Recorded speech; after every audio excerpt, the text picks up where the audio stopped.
Alrighty, well, Rocky and I are starting our chores. He's inside there, he's not too keen on the winter time, which has returned. I don't know if you can see my breath or not, but I can see it, but I don't think it's showing up on the camera. Anyway, yeah, I'm boiling my water.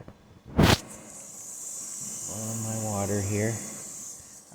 Anyway, another memory that came to mind when I was talking about the manufacturers in my hometown that were lost due to the NAFTA agreement and so on, which really was part of the globalist agenda. You know, that was all part of this, having a global economy and one world government and all that. But another manufacturer that we lost in Perth was a company called Cold Felt.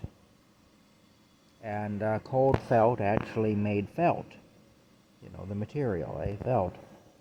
And they had two factories in Perth, both old stone buildings. One of those factories has been torn down years ago, and there's now a kind of a luxury condominium apartment building standing where it was. And the other factory is still on the go, but it's now become a wedding venue, and it's got, you know, coffee shops and other things like that in it, little boutiques and stuff. So anyway, that's how it goes. Those are the two. So they're gone. There was also a company called Millard Electric, which made metal towers, electrical towers.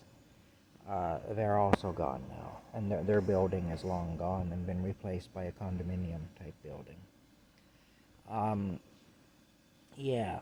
Anyway, one of the neat things about Cold Felt, though, is that they had a steam whistle, because of course they use steam in the manufacturing process. And it was an old factory. It had been around since, I don't know, since either the late 1800s or the early 1900s. It had been around a long time anyway.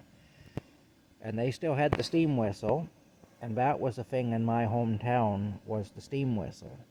Because every morning at the start of work, and then at lunchtime, and then when lunchtime was over, and then around 4 or 5 p.m. when work finished, you'd hear the steam whistle from the felt factory. You'd hear it all over town. And that's something that I kind of miss. There's a whole generation now of people in their late 20s and early 30s that never heard that steam whistle. They'd have no idea what I was talking about if I tried to tell them about the Cold Felt steam whistle. But that was a thing anyway in my hometown. It's funny, there was a lady lived in my building. Actually, they were an older couple, and then the man passed away. He was taking seizures, and the seizures knocked out the part of his brain that controlled his appetite, and he couldn't eat anymore, and he starved to death. It was really sad. But anyway, Mr. and Mrs. Whalen, and Mr. Whalen had been the felt salesman for Cold Felt. He was already, I believe he was already retired when I moved into that building in 1988, and he died shortly after that. Really nice man. Really nice couple. They both were anyway. Tom and Norma Whalen. Norma Whalen is gone now too. But they moved to Perth from Montreal back in the 1940s because he got the job of being the felt salesman for Cold Felt, and they rented that apartment where they both lived until they died, and they raised their kids in there and everything. They had a fairly big family too, and they raised their children in that apartment, and it was right down the street from the felt mill where Tom worked as the salesman, you know. Anyway, the other kind of a neat thing about it is there was a mansion, an old stone mansion behind our building, and it belonged originally to the owner of Cold Felt. It no longer belonged to him. By that time, it belonged to our landlord, actually, a family by the name of Crane.